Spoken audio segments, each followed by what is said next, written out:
So now let's go back to the original question on hand, that you see some fluid on your boxers when you wake up. Will ghusl be necessary or not? So scenario number 1, we said you remember seeing a dream and then you see fluid. What did we say? Ghusl faraz or not faraz? Faraz, unless you see, unless you are sure that it is,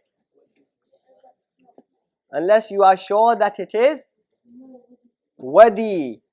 So in all situations, ghusl will be necessary in that situation unless you are 100% sure that that fluid is wadi. It was that fluid that came out after urinating or before urinating.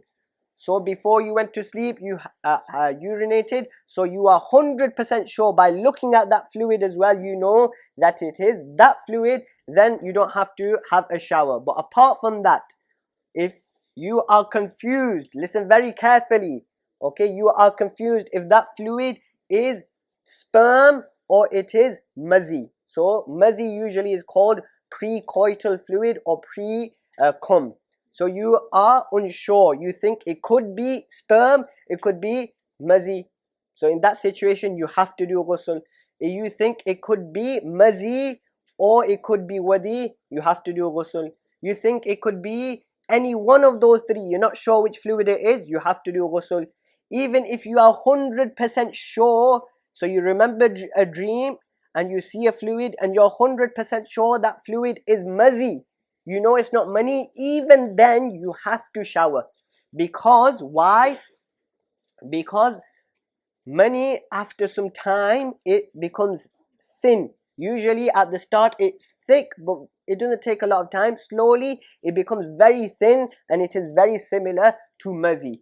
So the summary of that is, regardless of what, if you think it's mani, mazi, wadi, whatever, the summary of it is though, is that if you see fluid and you remember seeing a dream, then you have to have a shower unless you are sure that it is wadi. Okay, so make sure you're writing this down, because you might not find this elsewhere, or you should know at least. So you should know. And what I would advise as well is, once you go home, if you have a phone, write this out on your notes. Okay, because when you have a wet dream or something like that, you're not going to go searching for this book. This book is going to get misplaced. So write it down on your phone notes. That way, if you're in such a situation, you know what to do. So that is the first situation. The second scenario, second situation is you remember, second situation is you see fluid on your boxes, but you don't remember seeing a dream. So you just woke up and there's wetness there and you have no recollection of having a dream. Will ghusl be faraz or not faraz? Put your hands up if you think ghusl will be faraz. Okay, again there's detail to it. There's detail. Ghusl in this situation and scenario as well will be faraz if you doubt that that fluid is sperm. So if you look at that fluid and there you have a doubt in your mind, you think that it is sperm, then you have to have a ghusl. So if you think it could be sperm or mazi, sperm or wadi, or one of those three, you have to have a ghusl. But if you see the fluid, don't remember having a dream, and you are 100% sure that that fluid that is on your boxes is not sperm, it could be mazi, it could be wadi, it could be mazi or wadi, you're sure it's wadi, you're sure it's mazi, in that situation ghusl will not be faraz. You won't have to go for a ghusl.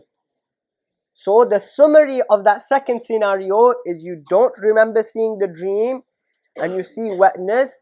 If you have a doubt it is sperm, then ghusl will be necessary. That is the conclusion of it. And if you are 100% sure it's not sperm, then no ghusl. Is that clear? So we've done two situations. Third situation. This is very important. Remember, you are in such a situation. You were meant to shower, you didn't shower. Then you're reading namaz, your namaz will not be valid. So you have to learn this, you have to remember this. Number three, third situation is you have a dream you have a dream, you even have the orgasm, but no wetness, nothing comes out. There is no wetness on your boxes. Will ghusl be farz, yes or no? And there is no extra detail that we need here. So this one is a yes or no answer, and I want to see how many of you know. So I'll repeat the question again for those of you that weren't listening, and we'll see how much you guys know. The situation, third scenario, is if a person sees a dream, he even has the orgasm as well, but he does not see any wetness at all on his boxes. Put your hands up if you think ghusl is farz. MashaAllah, 100%, that is the correct answer. You've all gone for no. So in that situation, ghusl will not be necessary. If nothing comes out of your private parts, then ghusl will not be farz upon you, even if you saw a dream, and like I say, even if you had an orgasm as well. One more situation in this matter, fourth situation. So there's four situations altogether. This is very important as well. So listen carefully.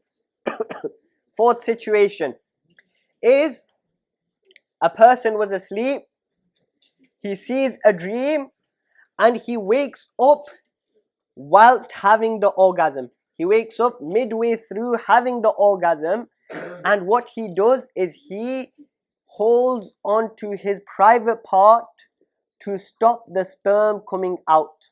So he's woke up midway through the orgasm, he's holding on to his private part to stop anything come out. Will ghusl be farz, yes or no? There is detail here. Okay, it all depends on, well, the first thing it depends on is whether sperm actually came out or not. Okay, it depends on whether sperm came out or not.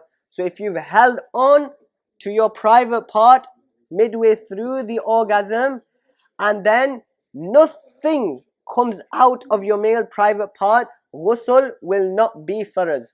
Ghusl will not be farz. But if after you've held on to it, your orgasm has finished, and then you let your private part go, and even a slight bit of sperm exits the tip of the private part, ghusl will be necessary. So it all depends in that fourth scenario whether sperm comes out or not. And there can be an exception made here if you are on a journey.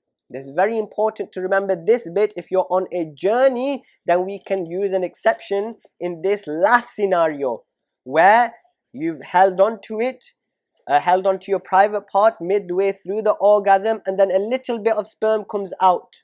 We've said ghusl is necessary, but an exception can be made when you're on an Islamic journey. An Islamic journey, it doesn't mean from here to Manchester. It means when you are going to a certain mile, when you cover a certain mile, and that is 48 or 54 miles.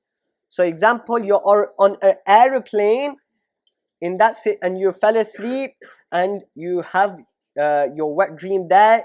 Midway through the action, you stop it and a little bit of sperm comes out. Only in that situation ghusl will not be necessary upon you. Then when you get to your journey, then you can shower then. Okay, but in the meantime you can carry on reading your namazes and touching the Quran, etc. Only in that situation we can make a slight exception. But in normal circumstances, if you have held your private part and then even a little bit of sperm comes out, ghusl will be necessary.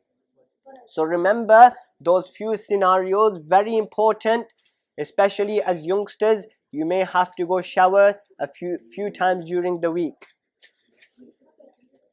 Okay, and the other time when ghusl is farz for men is when they are sexually involved, which does not concern us. So we're not going into detail regarding that, but it's important to remember that also for when you get older.